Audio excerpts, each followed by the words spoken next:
12th day, and that day of that final gift. Bizarre gift it is, and I'm not exactly sure I remember what the 12th gift was in that song. And here we have our gospel with our wise men presenting Jesus with peculiar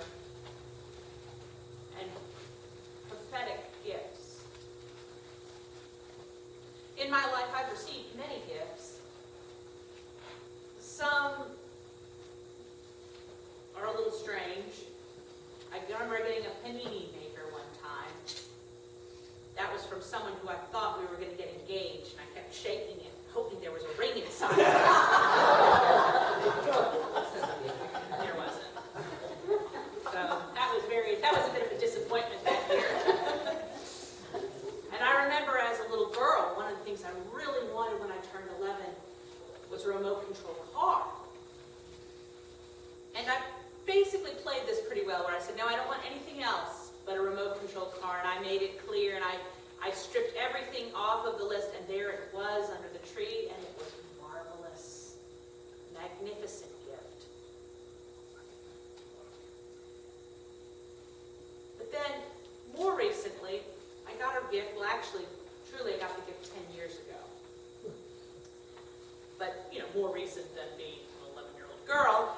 And I realized this actually last night as I wrote on the last page of the gift. A friend had given me a leather-bound journal. And it is beautiful. It's really not your regular Joe Schmo $1 store journal. It's the one that, it has Italian, there's some little monk whose fingers are all bent over from stitching it together. But it's a beautiful journal that then I started to write in. And I realized as I flipped back that I had started to write in it 10 years ago. And strangely enough, that gift has been a prophetic gift for me. Because I write, and I like to write, and I'm encouraged writing. So we have these three gifts that the wise men have produced. Gold,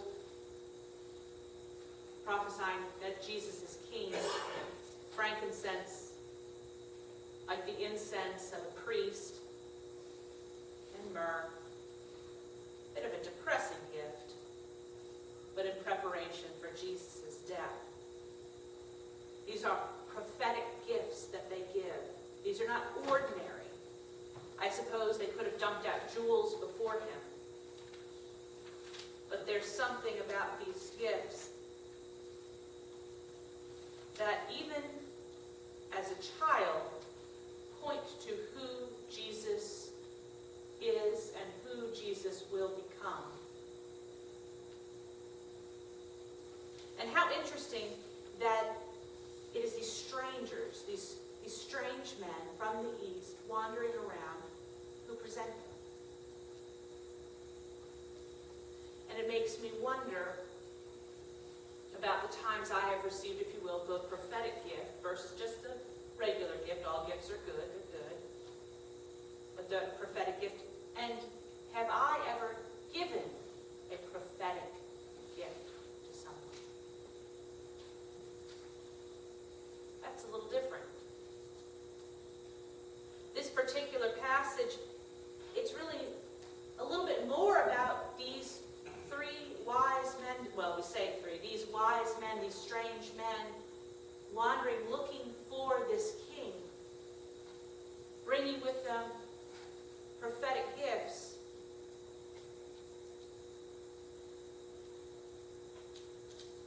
And I have to ask myself, do I give prophetic gifts? Have I given one? Is there someone in my life who might benefit from that? A gift that recognizes who that person actually is and who they may be. What might be their destiny. It's not often that you come across that in everyday life. But then again, as last night, as I wrote that last thing in the journal and I closed it up, well, indeed, they're out there.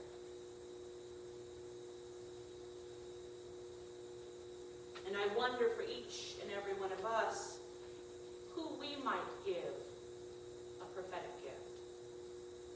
Who in our life might need that gift? A gift that invites someone to dream. A gift that invites someone to wonder about who they could possibly be. Each and every one of us has a destiny. We have skills and we have abilities. And one of the best things we can do as friends, as parents, as children, as human beings is to encourage that in one another. Well, those gifts are pretty remarkable that the kings give or the wise men give. But we too can give gifts. We too can be thoughtful